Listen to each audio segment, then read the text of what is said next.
Historiografi dan kosmologi manusia Jawa. Sumangga sinau sesarengan. Aksara yang menyimpan kosmos.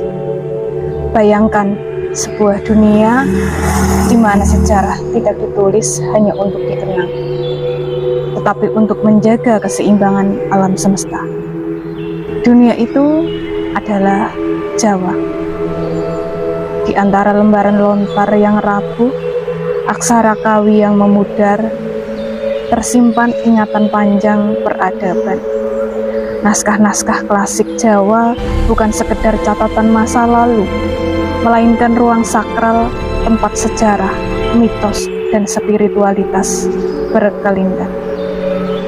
Di sanalah manusia Jawa merumuskan asal-usulnya, memaknai kekuasaan, dan menempatkan dirinya dalam kosmos yang luas.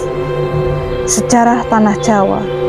Dengan demikian, bukan hanya kronik peristiwa, ia adalah narasi tentang keberadaan manusia di antara langit dan bumi.